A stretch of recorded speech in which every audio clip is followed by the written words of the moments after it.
An open letter to the people of Southern Africa by a child of humanity. Invocation.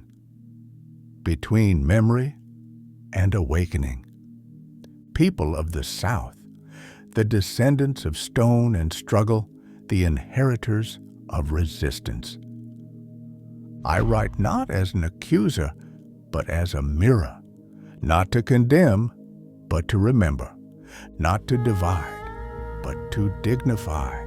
We, who once lifted the sun of liberation upon our backs, now find ourselves eclipsed by its shadow. Our flags of freedom flutter above economies in decay, institutions hollowed by corruption, and hearts numbed by promises deferred. Once, we sang of unity.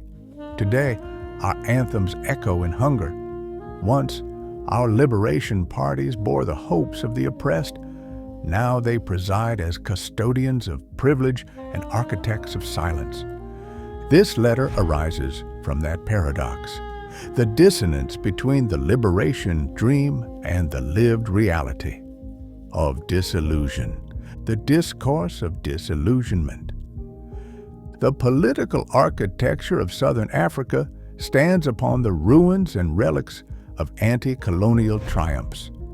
Liberation movements, once sacred names in the lexicon of freedom, have ossified into hegemonic structures of patronage. They have transformed the vocabulary of revolution into the grammar of power.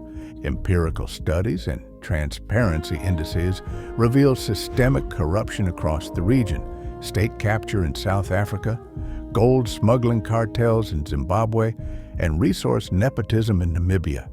Yet, to see corruption merely as theft is to understate its existential violence. It is the slow asphyxiation of public trust, the erosion of ethical imagination, and the institutionalization of despair. It is no accident that our democracies wobble. Elections, once the ritual of renewal, have become spectacles of manipulation. Technocratic masquerades choreographed by elites and endorsed by fatigued citizens. Malawi's peaceful transition and Angola's selective prosecutions hint at democratic potential. Yet even these are islands in an archipelago of malaise, human rights, and the betrayal of liberation. What then became of the moral compass that once guided our liberation struggles? Freedom House and Amnesty International continued to chronicle the erosion of civic space. Journalists imprisoned, activists tortured, and civil society offices burned in the night. In Zimbabwe, dissent is branded as treason. In Eswatini, protest is punished as profanity. Such acts represent not the survival of liberation, but its betrayal. They reveal a tragic metamorphosis.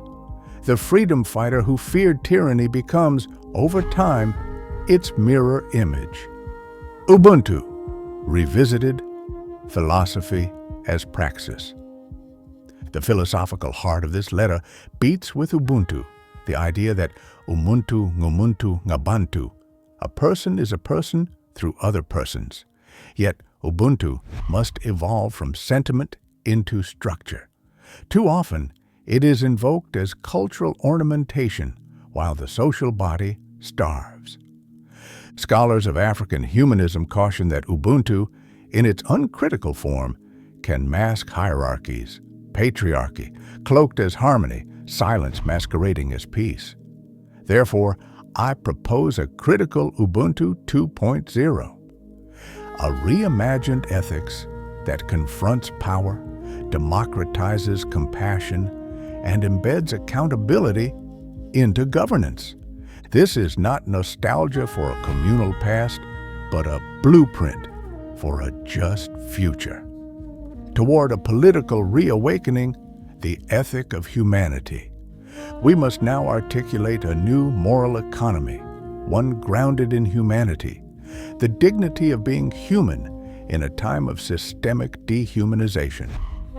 To be human is not merely to exist. It is to recognize one's codependence in a network of mutual flourishing. Therefore, let us move beyond moral rhetoric to structural reformation.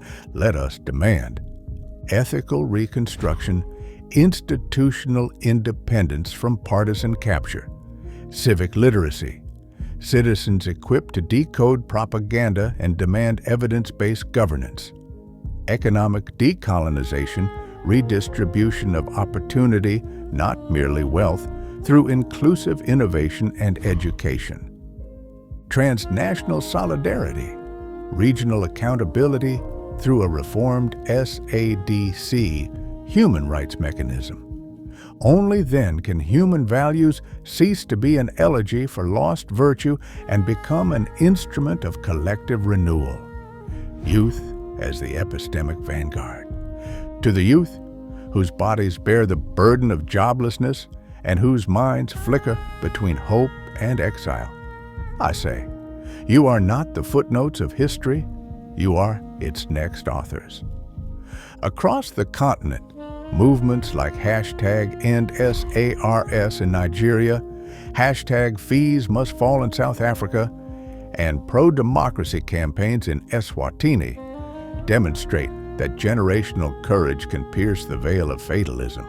Your tools are not only ballots, but bites, not only protests, but paradigms. Refuse cynicism.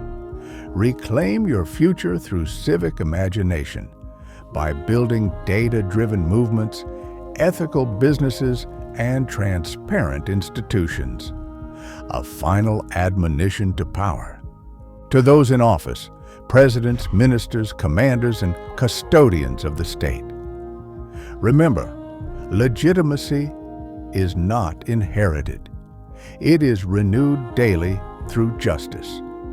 You may command armies and control narratives, but you cannot suppress moral entropy.